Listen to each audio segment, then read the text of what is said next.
Today I'm going to introduce you to a virtual instrument called Diversion, and it's a synth I normally use in my productions. The first part will be about the interface. And the first thing to bring up is the oscillators. We got oscillator 1, oscillator 2, oscillator 3 and oscillator 4 here. And to quickly start with how it works, we have first the octaves, we got notes, we got the detune, we got the vibrato and we got the key. We also got the filter part over here, which will allow us to set different filters for different oscillators. The cutoff will let us set the value of the filter, how much should be applied. We got resonance, and we also got a sort of overdrive with different modes on how the overdrive should affect the signals.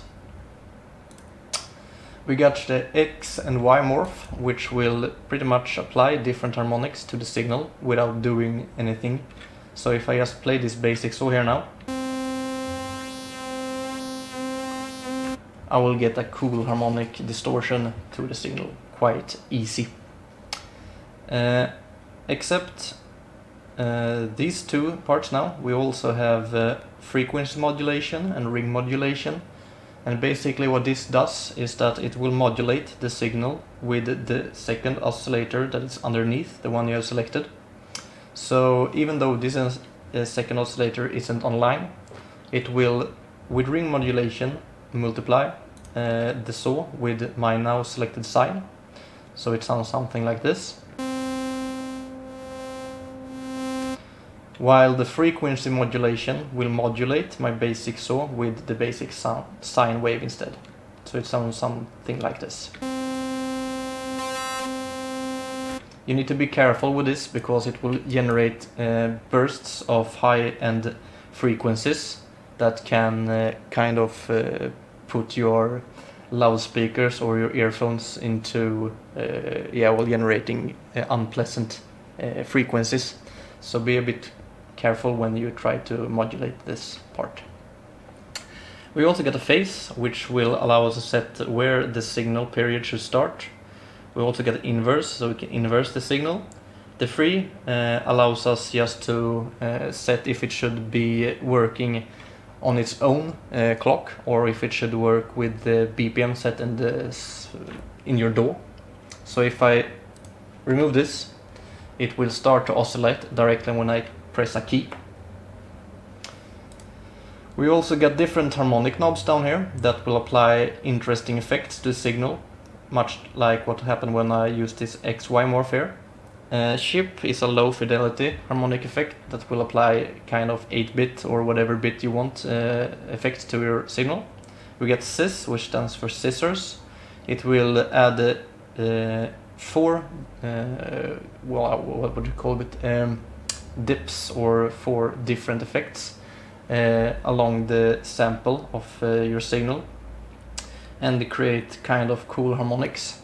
Sub will put just one octave down of your chosen octave in the original oscillator, so you can get a little bit more bass sounds if you want to.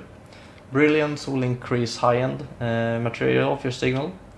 If we right-click on these different labels, we will get different kind of harmonic effects. Feed will basically feed the signal that is generated by the oscillator back into itself, so you can generate even more interesting harmonics to your signal. Erose will get an erosion effect, and the erosion effect is kind of cool for creating wood wind type of effects, because it will increase those frequencies. Okay, that was that. We also got the level for the oscillators, we got the pan, and we have something called bus. I will now talk about how the bus works. If you look down here, we got bus 1, and over here we got bus 2. If this is put all the way down to 0, it will send the signal to bus 1. If it's put to 50%, it will send the signal 50% to bus 1 and 50% to bus 2. If it's put all the way to 100, it will send the signal to bus 2 only. And this will allow us to, for instance, having two oscillators online with different types of sounds.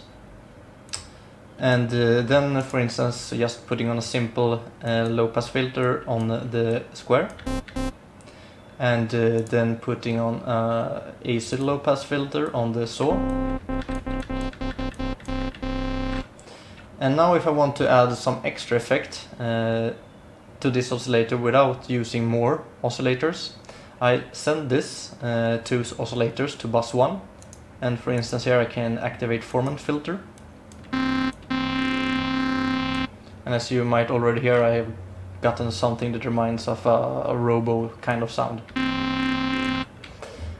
And by doing this, you can get even more cool effects going on, because each bus have their own kind of effects. Not just the same drive effect we have up here. We also have some low fidelity effects that can work as a bit crusher or a downsampler or upsampler. So we have this distorted kind of digital noise. And over here we have stereo, which will apply stereo widening to the low fidelity effect that we apply on the bus. We also got simple distortion here that works a little bit different than the drive does, because this will apply after the original drive has been added. So this is overdrive while this is distortion on the drive. And that marks how the bus works. And there is one thing that we should see, and it's over here in the middle. This is the knob that will allow us to first send the signal to bus 1, and then after we have applied our effects, we can, for instance, put this up to 100% and apply even more effects. So if I'm not happy with just using a formant filter, I can use all pass here, which will apply even a little bit more effect. I shall just pull down the volume so we don't get peaks.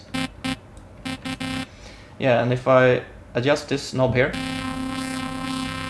you will hear that a signal gets affected even though we are sending the signal to bus 1.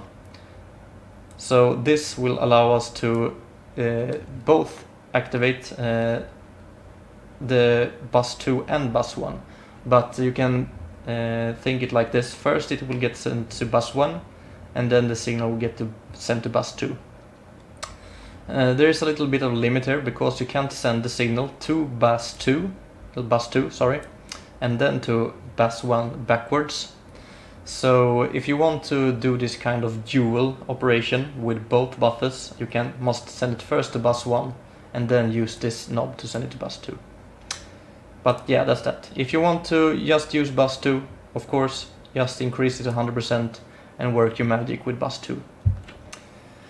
Yeah, that's kind of the hard part done.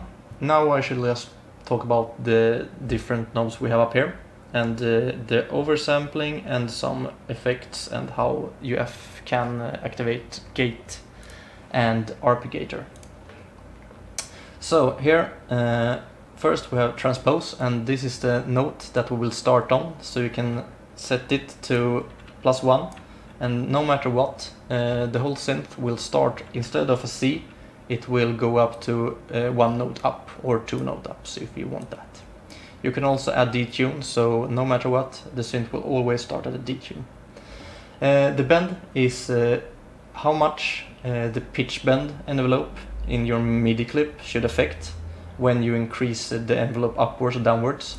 So if you push this up to +2, it will be able to increase the pitch 1 octave up and 1 octave down with envelope control from the MIDI data.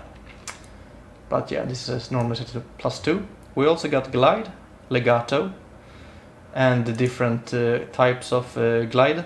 If we have legato activated, we can only swap between notes while holding one note and tapping another to get the glide activated. With just slide, it will slide up and down between notes. If you press, for instance, C and then a B, it will go from a C and to a B and back down if you press another note again. Here is if the filter should be activated. and if you don't want it, yeah, you just press it here and it will change to off. We got polymode, we got retrigger and legato, and this is if it should accept more notes or not.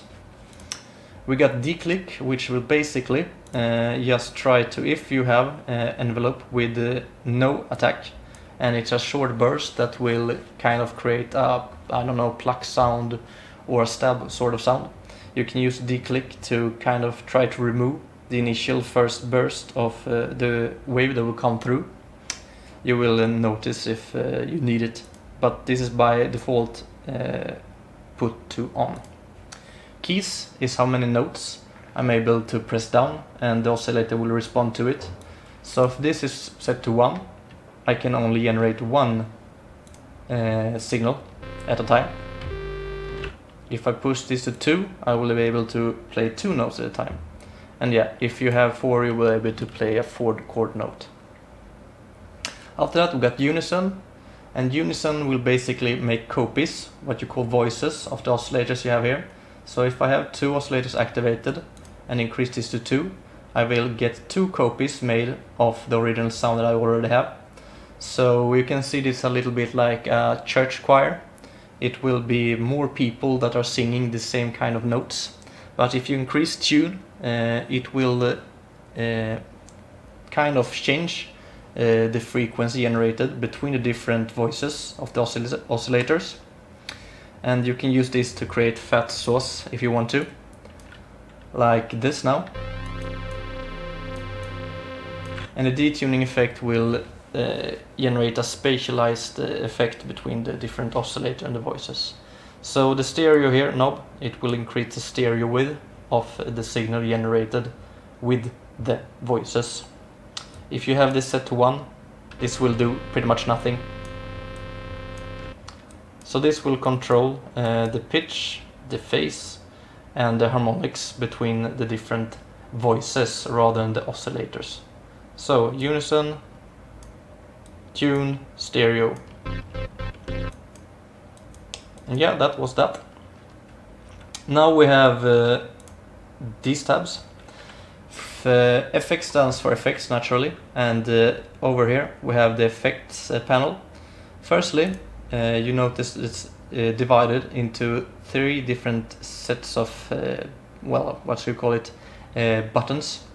We got firstly 4 buttons up here, 4 buttons over here, down here, and 4 buttons over to here to the right. The first set of buttons here will apply to bus 1, so I can set effects on only bus 1. If I try to set a reverb down here, I will get an effect that will be only applied to bus 2. But if I want an effect applied to what is the end result of the synth, which will arrive at the mix, you will have to set an effect over here instead.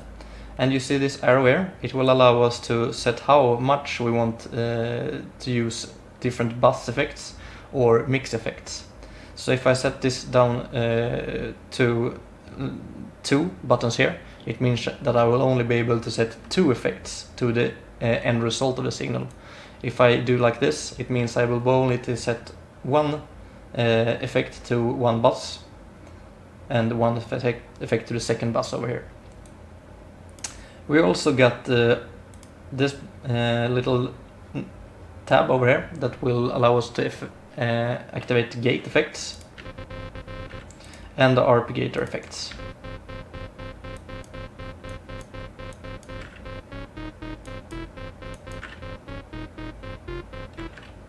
And of course we got the modulation here that will allow us to set how the envelopes should work for both the volume and create our envelopes that will affect how different components should work along with the modulation matrix here. But that will be something we work with in the part 2 of this session.